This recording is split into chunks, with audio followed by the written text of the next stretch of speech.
감사합니다. 지난 한 주간 우리 교우들 기도해 주시고 또 배려해 주셔서 교단 신앙연구소에서 진행한 세계교회 유산 탐방 프로그램에 잘 마치고 돌아왔습니다. 제가 주일날 같이 가셨던 이제 17분이 가셨는데 다 목사님 부부, 장로님들 부부, 우리 교단에 속한 분들이시거든요. 모여서 같이 주일날 예배를 드리고 이제 성당을 또 투어를 하는데 기왕이면 미사를 한번 제대로 드려봐야 되겠다, 이탈리아어로 하는데. 근데 이제 다른 분들은 보시다가 나가셨는데 저랑 아내는 끝까지 앉아 있었는데 찬양이 나오더라고요. 이제 본인들이 이렇게 뭔가 예식을 하는데 너무 좋은 거예요. 그 찬양이 올겐과 울려서 보이지 않는 곳에서 그 큰 공간을 다 이렇게 울리는, 너무 좋았는데 오늘 우리 성가대 찬양을 들으니까 더 좋네요. 하나님의 은혜입니다.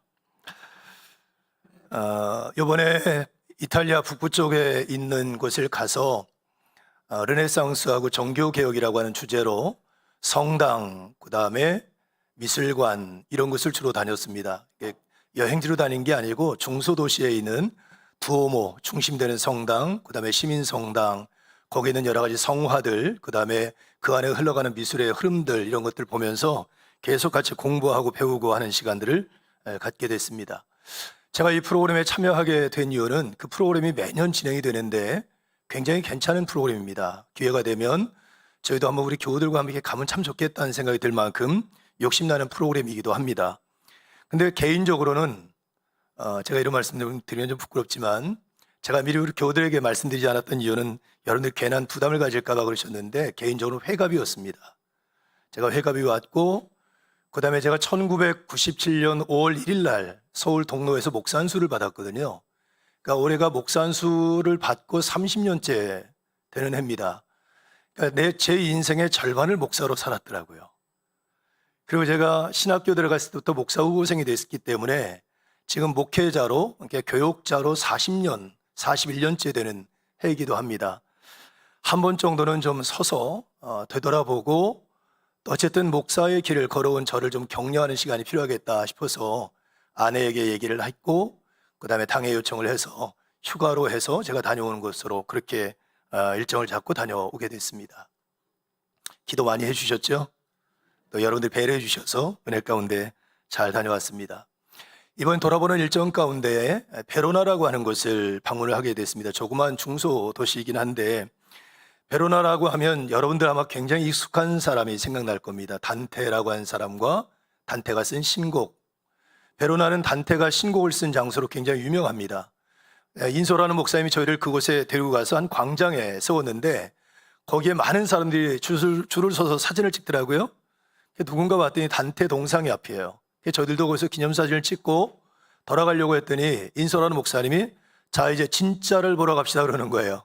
아니 우리가 단테 그 동상에 사진을 찍었는데 뭐가 또 진짜가 있을까? 인솔자를 따라가는데 막 골목길을 한참 가는데 한 건물 처마 밑에 제 키만한 동상이 하나 딱 서 있는 거예요. 단테 동상입니다. 그런데 그 동상에는 그 단테가 책을 한 권을 이렇게 펼쳐 들고 서 있는 동상이에요. 가신 목사님이 설명을 합니다. 이 책 내용에는 이쪽 장에는 지옥의 첫째 문장이 써 있고 이쪽 책장에는 천국의 마지막 문장이 써 있다는 거예요. 그러면서 내용이 뭐냐면 우리 인생길의 한가운데서 하면서 시작되는 지옥 편의 첫 문장이 들어있고 반대쪽은 천국 편의 마지막 문장 태양과 다른 별들을 움직이시는 사랑으로 마감되는 그 문기가 써여 있는 겁니다. 그리고 이제 여러 가지 설명을 하는데 제 가슴에 쿵 하고 밀려왔어요. 제 개인적으로도 제 어떻게 보면 요즘에 인생 100세라고 그러니까 제가 절반을 조금 더 넘은 시간들이잖아요.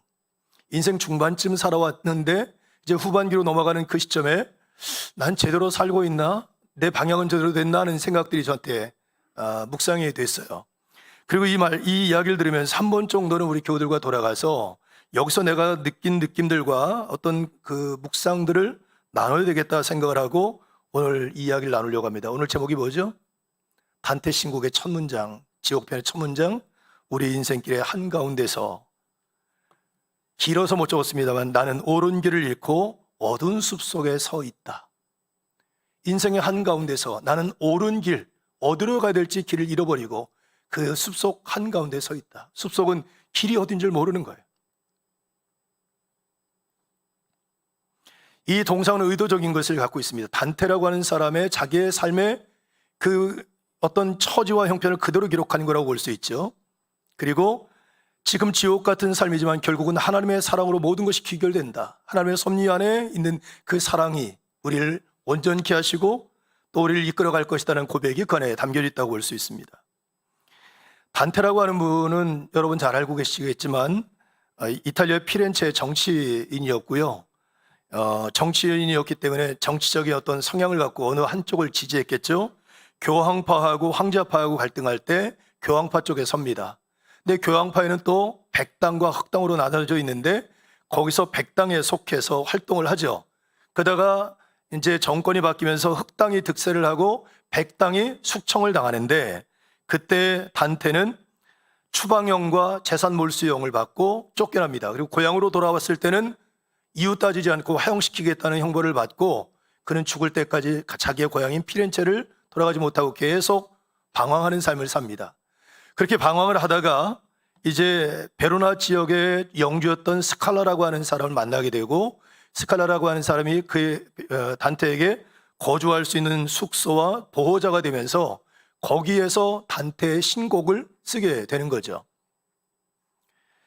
단테라고 하는 사람이 신곡이라고 하는 그 위대한 작품을 쓴 곳은 화려하고 평안한 곳이 아니었습니다. 인생의 가장 비참하고 곤고하고 어려운 시점, 추방, 외로움, 방황, 상실 이런 부정적 일들을 겪었던 인생의 비참한 시간대 단테는 가장 어떻게 보면 위대한 작품을 쓰는 일들을 할 수 있었다고 하는 거죠. 고향을 잃어버렸지만 상실 속에서 인간의 죄, 심판, 하나님의 은혜, 천국의 영광들 더 깊이 바라보는 안목이 생겼고 글을 쓸 수 있게 되었다고 하는 겁니다. 저는 여러분 이 이야기를 쭉 설명을 들으면서 그런 생각이 있어요. 우리도 우리 인생을 살아가는 길에 예기치 못한, 내가 생각하지 못한 위기와 어려움들, 길을 잃어버리는 그 시점들을 만날 수도 있겠구나. 이번에 그 여행을 하면서 제가 여러분들을 못 만날 뻔한 사건이 있었습니다. 버스를 타고 이렇게 고속도로를 가는데 낮 시간입니다. 근데 이제 이동을 하니까 다들 피곤하니까 잠깐 저도 잠을 자고 있었는데 뭐가 유리창에 차에 꽝 하는 소리가 나면서 차가 약간 휘청하는 것 같은 느낌이 들었어요. 전 펑크가 크긴 한 줄 알았습니다. 그래서 커튼을 이렇게 열었더니 제가 앉아있는 쪽 창문에 유리가 막 이제 금이 가서 막 쭈쭈쭈쭈 금이 가기 시작하는 거예요. 이게 왜 그런가 봤더니 제 여기 보면 심장 쪽 있는 쪽에 그쪽 창문에 점 하나가 딱 찍혔는데 그 점을 중심에서 쫙쫙쫙 금이 가기 시작한 거예요. 아주 작은 점입니다. 그러니까 뭔가 조그만 게 굉장히 크게 꽝 받은 거죠. 얼마 지나서 이제 옆에 있는 그 유리는 다 홈으로 떨어져 버리고 다행히 유리가 완전히 떨어져 있는 이중창으로 되어 있더라고요. 밖에 창, 내 창. 밖에 창은 뚫려서 무너져 버렸고 내 창이 뭐 안 뚫린 거였어요. 이게 뭘까? 그러다가 이유는 그거 아닐까 하는 추측인데 누가 사냥을 하는데 아마 엽총을 쐈는데 엽총알이 옆에 날아온 거예요. 차가 고속도로에 달리는 차에. 근데 하필이면 그게 제가 잠자는 그 심장 쪽에 딱 날아온 거죠. 제가 살았어요. 제가 2부 때 이 설교를 했더니 목사님 있잖아요. 제가 목사님 하나도 다치지 않고 온전하게 오시도록 기도했거든요 하는 권사님이 계시더라고요. 그래서 제가 그 이유로 알았어요. 그 권사님의 기도 때문에 제가 괜찮았구나. 근데 제가 그런 생각을 했어요. 인생은 이럴 수 있구나. 누가 그런 일을 상상했겠습니까? 아무도 상상할 수 없는 일이 인생길에 생길 수 있단 말이죠. 그게 뚫고 들어와서 제가 병원에 입원할 수도 있고 또 예를 들면 생명을 잃을 수도 있는 상황이 생길 수도 있겠죠. 누구라도 단테가 얘기한 것처럼 우리 인생길 한가운데 나는 올바른 길을 잃어버리고 숲속에 서 있는 상황이 우리에게 있을 수 있다는 거예요. 누구라도. 정말 중요한 것은 그런 고난의 상황 속에서, 그런 숲속에서 그 고난과 그 상황을 어떻게 받아들이고 해석할 것인가, 내게 주어진 상처와 아픔들을 어떻게 극복해낼 것인가의 문제라고 말할 수 있습니다. 왜냐하면 똑같은 상황을 겪는데 어떤 사람은 더 깊어지는 사람이 있고 똑같은 상황을 겪는데 어떤 사람은 무너지고 내면이 변질되는 사람들이 있기 때문에 그렇습니다. 뜨거운 물을 보면 어떤 것은 알이 단단하게 계란이 익지만 어떤 것을 넣으면 거기서 향기 나는 커피 향을 내기도 하죠. 내용물에 따라서 결과가 달라질 수 있다는 거죠. 고난의 시간에, 인생의 어두운 시간에, 길을 잃어버린 시간에 내 내면이 무너지지 않고 아름다운 것을 지켜내고 더 깊어지는 사람이 되는 것이 정말 중요하다는 생각을 가져봅니다. 그럼에도 불구하고 고난의 시간에 무너지는 사람들, 상처가 증오와 폭력으로 변질되는 사람들, 고난과 삶의 상처기들 속에서 인간성을 잃어버리고 사랑과 따뜻한 마음도 잃어버리고 감사도 잃어버리고 대신 미움과 분노, 원망, 불평 그리고 인색감과 이기적인 마음들로 변질되는 사람들도 의외로 많다는 거예요. 삶의 상처와 고난 속에서 증오와 폭력으로 변질된 대표적인 사람을 찾아보라고 그러면 저는 히틀러를 찾고 싶습니다. 제가 설교를 준비하면서 챗GPT한테 물어봤어요. 인류 역사에서 가장 잔인한 전쟁이 뭐야? 물었더니 2차 세계대전. 7천만에서 8,500만 명의 사람이 죽었어요. 전 세계의 3분의 1 인구가 죽었어요. 유대인들 600만 명이 학살당하고 집시와 정치범들까지 학살당한 걸 따지면 그보다 더 어마어마한 숫자가 잔인하게 살해를 당했어요. 그 사건이 누구 때문에 일어났죠? 히틀러라고 하는 한 사람 때문에 그렇습니다. 히틀러라고 하는 사람의 유년 시절은 되게 불우했다고 그래요. 아버지가 굉장히 권위적이고 폭력적인 성향을 가지고 있어서 가정폭력이 굉장히 난무했답니다. 근데 이 히틀러는 그럴 때 유일한 피난처, 도피처가 엄마 품이었어요. 아버지가 막 폭력을 휘둘릴 때 엄마가 방어를 해줬고 엄마 품으로 숨어들었는데 그 엄마가 얼마 지나지 않아서 암으로 세상을 떠납니다. 더 이상 도피처가 없어져 버린 거죠. 애정결핍이 생기고 원망과 분노가 그 마음속에 가득 차기 시작합니다. 그리고 이제 조금 자라서 화가가 되고자 이제 꿈을 갖고 화가 시험을 봤는데 떨어졌어요. 떨어진 것에 대한 실패감, 상실감, 모멸감, 그리고 세상에 대한 사람들에 대한 열등감이 그의 마음을 가득 사로잡기 시작했습니다. 상처가 가득했던 거죠. 이랬던 성향이 시대적 혼란, 반유대주의적 이데올로기와 결합되면서 파괴적인 폭력적인 것으로 변질됐다고 말할 수 있습니다. 자기 안에 자기가 받았던 모든 상처가 내면을 비인간적으로 만든 수많은 사람을 죽이면서 눈 하나 깜빡하지 않는 사람들로 변질시켜 버린 거죠. 히틀러의 비극은 치유되지 않은 상처가 자기 성찰 없이 원망으로 굳어지고 그 원망이 이념과 권력을 만나면서 인간성을 파괴하는 폭력으로 변질됐다는 사실입니다. 반면에 고난 속에서 자신을 지켜내면서 더 깊어지는 사람이 있어요.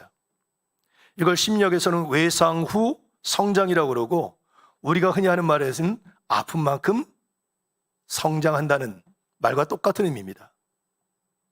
이런 사람은 고난의 시간에 자기를 성찰해요. 그리고 관계의 소중함을 발견하고 공감의 능력을 증가시키고 감사를 회복하고 삶의 우선순위를 재정립하고 영적인 깊이가 깊어지는 변화가 그에게 일어납니다. 코리 텐 붐이라는 분이 있어요. 이분은 자기의 삶을 책으로 쓰기도 하고 영어로도 만들어낸 분입니다. 네덜란드 크리스찬인데 여기는 아버지는 시계 수리공이었고요. 이 가정은 기독교적 신념을 갖고 있는 신실한 믿음의 가정입니다. 그래서 이 아버지는 가난한 사람, 외로운 사람, 도움이 필요한 사람들을 향하여서 자기의 가정을 항상 오픈했어요. 그래서 늘 가족들에게 뭐라 그랬냐면 하나님의 사랑에는 문이 없다. 하나님의 사랑에는 문이 없다. 사랑이 필요한 사람, 위로가 필요한 사람, 숨을 곳이 필요한 모든 사람에게 우리 집을 개방하자고 개방했던 분이세요. 그런데 1940년 독일이 네덜란드를 점령합니다. 2차 세계대전 때. 그리고 네덜란드에 있는 유대인들을 잡아서 고문하고 학살하고 하는 일들이 시작될 때 네덜란드의 대부분의 사람들은 침묵하고 묵인했어요. 외면했어요. 근데 이 코리 텐 붐의 이 집은 가정의 문을 열고 그들에게 피난처를 제공하고 먹거리를 제공했어요. 그래서 1944년에 누군가가 밀고를 합니다. 그 밀고 간 것 때문에 가족 모두가 감옥에 끌려가고 거기서 아버지가 죽습니다. 그리고 언니랑 둘만 남는데 언니도 결국 그 형무소에서 목숨을 잃죠. 코리텐 분만 살았는데 코리텐 분도 살아난 게 기적입니다. 왜냐하면 행정하는 사람이 실수를 하는 바람에 풀려났어요. 그 다음날 그 코리텐 붐이 있었던 그 방에 있었던 모든 여성들이 다 이제 사형을 당하는 일들이 생겼거든요.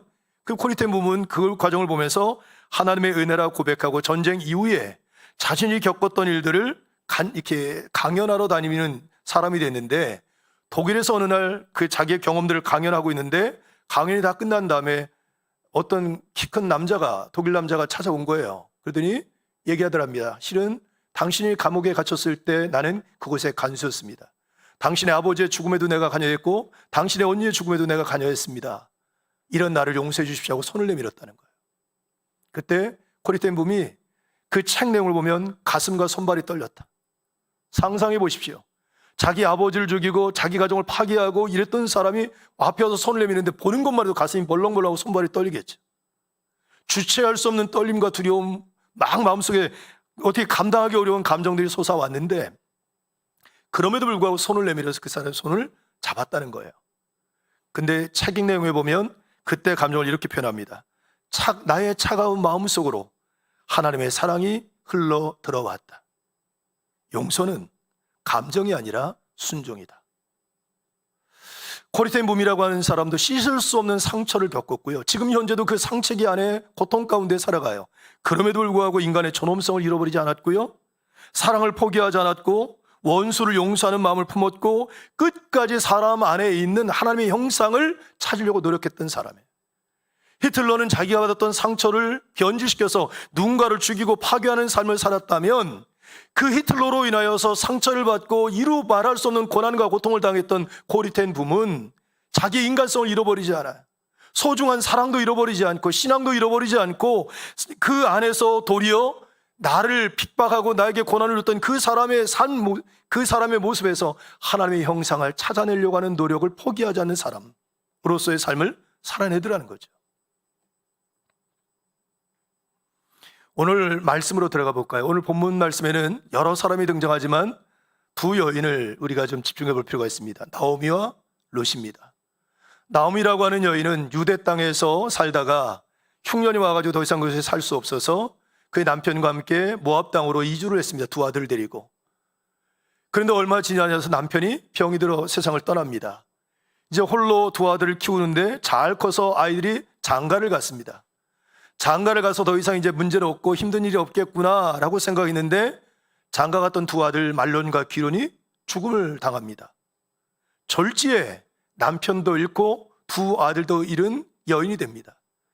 여러분, 남편을 잃은 것만 해도 너무너무 고통스럽고 힘들었을 텐데 두 아들이 목숨을 잃었습니다. 얼마나 고통스러웠을까요? 그래서 여러분, 나오미는 스스로 자기 자신을 말하라 그래요. 쓴물. 우리 말로 말하면 어떤 것으로 표현할 수 있을까요? 정말 이렇게 말하기 좀 어려운 말들이겠죠. 자기를 저주하는 말이에요. 난 정말 저주받은 인생이야. 이런 그보다 더한 표현들이겠죠. 자기 인생이 그렇다는 거예요. 그만큼 고통스럽고 절망스러워요. 상상을 한번 해보십시오. 남편도 죽고 두 아들도 죽었습니다. 그 남편이 돈을 남겨줬습니까? 재산을 남겨줬습니까? 지금 삶의 기반도 없고요. 정서적으로 무너져버리고 앞으로 살아갈도 막막한 정말 절망스러운 상황에 있는 여인이 나오미라고 말할 수 있습니다. 근데 그런 나오미가 자기 옆에 있는 두 여인을 바라봐요. 며느리들이죠. 뭐라고 그럽니까? 여러분, 13절 한번 볼까요? 나오미가 어떻게 얘기하나? 같이 읽습니다. 너희가 어찌 그들이 자라기를 기다리겠으며 어찌 남편 없이 지내겠다고 결심하겠느냐? 내 딸들아, 그렇지 아니하니라. 여호와의 손이 나를 치셨으므로 나는 너희로 말미암아 더욱 마음이 아프도다. 뭐라 하냐면, 내가 홀로 살아와서 알거든. 홀로 사는 것이 얼마나 어렵고 힘겨운데 너희들은 홀로 살지 말고 나를 떠나서 좋은 사람 만나 새로운 가정을 꾸려오라고 얘기한 거예요. 그리고 뭐라고 말하냐면, 지금 나의 아픔은 내가 당하고 있는 아픔보다 너희들로 인하여 주어지는 아픔이 더 크다. 너희들의 삶의 처지를 보면서 내 마음이 너무 아프다는 얘기를 하는 거예요. 여러분, 이거 대단한 일 아닙니까? 지금 나오미가 누구의 아픔을 돌아볼 처지가 됩니까? 자기 상태 같은 두 아들 죽었고 남편도 죽고 삶 자체가 무너지는 절망한 자리인데, 그런데도 나오미는 사랑을 잃어버리지 않고 배려하는 마음을 잃어버리지 않고 다른 사람을 쳐다보는 따뜻한 시선을 잃어버리지 않아요. 그리고 자기 자신을 위한 이기적인 판단을 하지 않고 사랑으로 상대방을 축복하는 선택을 해내더라. 나오미예요. 이제 룻이 반응합니다. 룻이 얘기합니다. 뭐라 그럽니까? 절대 어머니 곁을 떠나지 않겠다. 여러분, 젊은 여인이 남편을 잃었습니다. 아무것도 없는 시어미 하나 남았습니다. 평생 내가 섬겨야 되는데 남편 죽은 것도 너무 힘들지만 이 시어머니를 내가 책임져야 되는 그 삶의 무게도 이루 감당할 수 없는 무게일 텐데 얼마나 고통스럽겠습니까? 근데 시어머니가 가라 그러는데 얼마나 좋겠어요. 근데 안 떠납니다. 그리고 뭐라 그러죠? 나와 같이 상처받은 어머니 곁을 지킵니다. 앞으로 미래를 어떻게 살아갈지 몰라야 될 그 시어머니 곁에서 시어머니를 살리는 삶을 결정해내죠. 아름다운 것을 잃어버리지 않아요. 사랑과 따뜻함, 배려하는 마음, 생명을 살려내는 선택들을 해내요. 그게 누구죠? 나오미예요.